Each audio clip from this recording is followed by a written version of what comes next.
हुआ, उसके लिए मैं सबका आभार व्यक्त करता हूं आपके चैनल के माध्यम से। और माननीय मंत्री जी ने हमको 3 साढ़े 3 घंटे का समय दिया, इसके लिए पुनः उनको एक बार बधाई और धन्यवाद। सबके सूत्रधार बने आदरणीय श्रीचंद शर्मा जी, और जिन्होंने अध्यक्षता किया और सबको जोड़ा।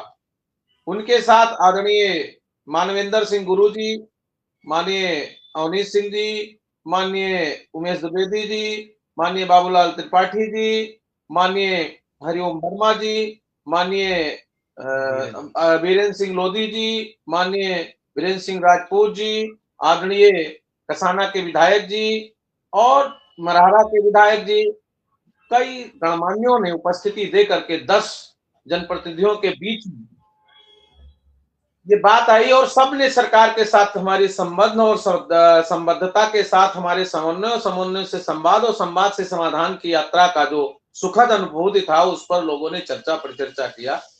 इसके लिए हम सभी माननीय जनप्रतिनिधियों को बधाई देते हैं। उपस्थित जितने भी शिक्षा मित्र, हमारे संगठन के प्रांतीय पदाधिकारी, हमारे मंडलीय पदाधिकारी, जनपदीय पदाधिकारी, ब्लॉक स्तरीय पदाधिकारियों के साथ आए हुए सभी सक्रिय शिक्षा मित्र भाइयों बहनों को भी बधाई देता हूं। जितने भी साथियों ने, आपके अखबार नवीसों ने हमें कवर किया और कल हमें प्रकाशित करेंगे, हमारी बात माननीय मुख्यमंत्री तक जाएगी, इसके लिए भी धन्यवाद। ये हमारा कोई अपना व्यक्तिगत कार्यक्रम नहीं था मिश्रा जी। हमारे कोषाध्यक्ष साहिब, नवनियुक्त कोषाध्यक्ष पटेरा जी बैठे हमारे बगल में, हम लोग ये बात कर रहे थे और अभी मिलकर के मैंने आदरणीय श्रीचंद शर्मा जी को भी धन्यवाद ज्ञापित किया और उन्होंने इस बात की सराहना की कि आपका कार्यक्रम, आपके लोगों का जो बड़ा ही सुनियोजित ढंग से था। मेरा यह प्रयास था कि जो सरकार और शिक्षा मित्रों के बीच में एक बड़ी लंबी खाई है, उसको कैसे पाटा जाए। जब आप डिबेट करते थे तो लोग लिखते थे कि इनकी हैसियत नहीं है कि मंत्री से बात कर लें, इनकी हैसियत नहीं है कि मुख्यमंत्री से बात कर लें, तो केवल फोटो डालते रहते हैं, तमाम अपशब्दों की बात।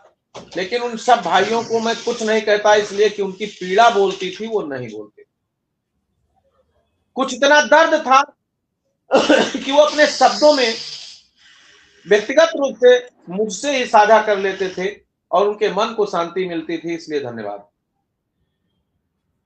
आज का जो कार्यक्रम था, उसका मुख्य लक्ष्य था कि जो हुआ है वो कार्यवाहियों में प्रणीत हो और जो अभी अपेक्षित हमारी चीजें हैं, मुख्य रूप से आर्थिक समृद्धि की, उस पर कार्रवाई हो। इशारों में माननीय मंत्री जी ने बहुत कुछ कहा, जनप्रतिनिधियों ने भी बहुत कुछ कहा। माननीय उमेश द्विवेदी जी ने तो खुल करके बोला कि भाई समय करीब है और इन लोगों का आर्थिक स्थिति सुदृढ़ होना चाहिए कि जब शिक्षक उसी स्कूल में उसी काम का लाखों पाता है तो शिक्षा में 10,000 क्यों। तो अगर जनप्रतिनिधियों में ये आवाज है, माननीय मुख्यमंत्री जी ने कहा है, तो मेरा मांग था कि उसको प्रणीत होना चाहिए। हमने अनुरोध किया कि माननीय मुख्यमंत्री जी ने कहा था 5 सितंबर को हम 1-2 महीने में हल करेंगे, हम लोग जनवरी में हैं, तो अपेक्षा है कि बहुत जल्द ही इस पर घोषणा हो। और मुझे अपेक्षा है और विश्वास भी हो रहा है कि अब शिक्षा मित्रों का वनवास खत्म होगा मिश्रा जी, और शिक्षा मित्र निर्देशकों के भी अच्छे दिन आएंगे। भाई विक्रम जी के भी हमारे साथ थे, उन्होंने भी स्वागत सम्मान किया और हमने उनको पूरा सहयोग किया जितना मेरी